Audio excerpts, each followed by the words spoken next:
Level 0. The coat goes on heavier than it looks, and it looks heavy. White. Captain's White. The haori of the Gote 13.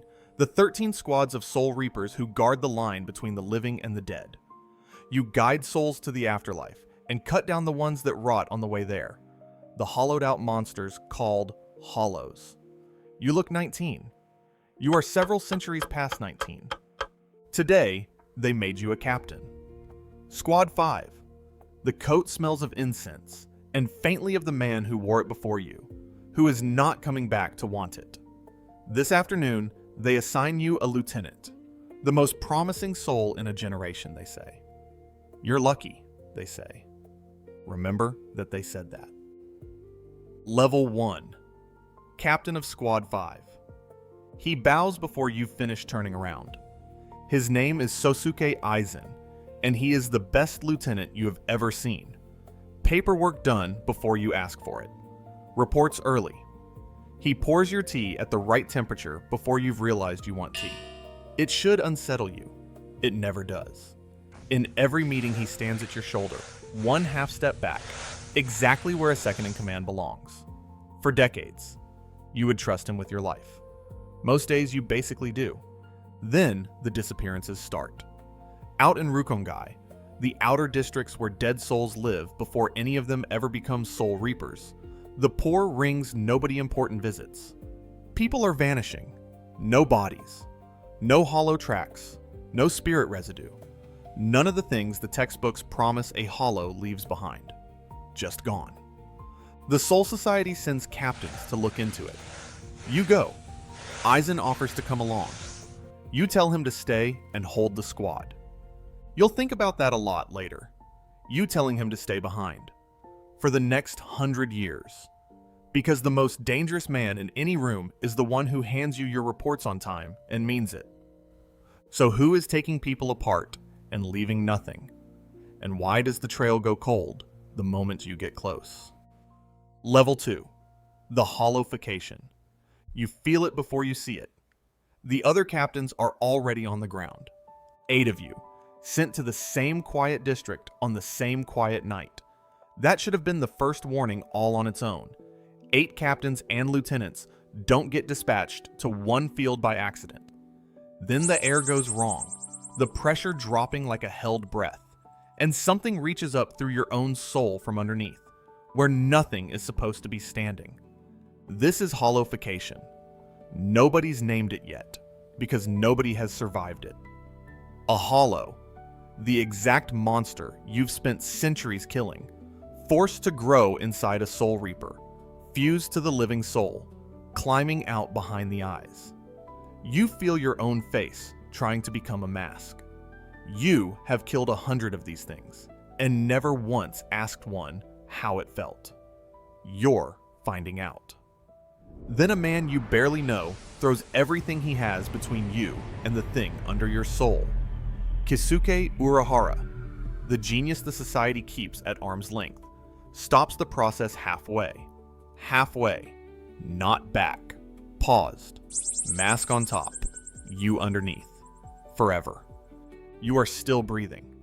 The night is very quiet, and your face is not entirely your face anymore. Someone built this. Someone aimed 8 captains at one field on one night. So why does the report already have your name in the column marked contaminated before you've said a word? Level 3. Exile. They don't ask you a single question. You wake able to walk, and they put you in a room you can't leave. You expect an investigation. You're a captain.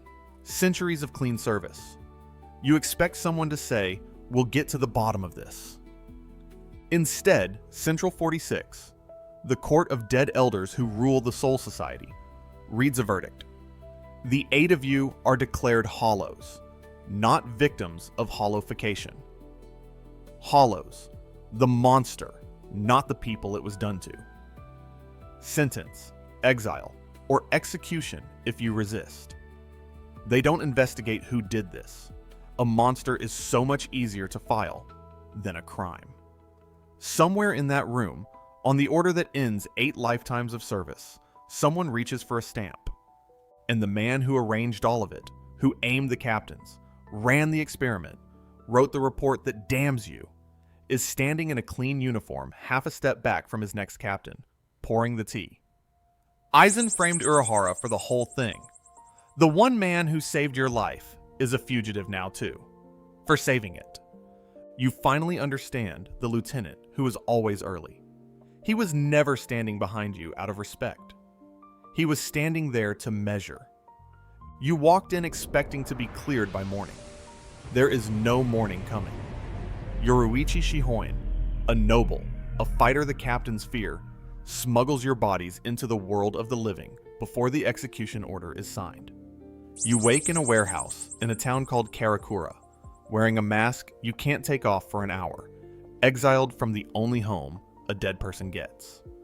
So, how long until they realize their mistake and bring you home? Level 4. The warehouse. The answer to how long until they come turns out to be, they don't. Not in a year, not in 10, not in 100. 8 former captains and lieutenants, 1 warehouse, a century. You learn things about people you'd never have learned commanding them. Haori, a lieutenant who outranks every one of you in sheer volume, if not in fact, throws a sandal at your head roughly once a week, for emphasis. There is a kitchen. There is a rotation for the kitchen. 8 of the most dangerous souls the afterlife ever produced argue about whose turn it is to do the dishes. It's that, or sit and think about home. So you train the mask instead. At first, you can hold a hollow's power for a handful of seconds, strength no soul reaper has on their own.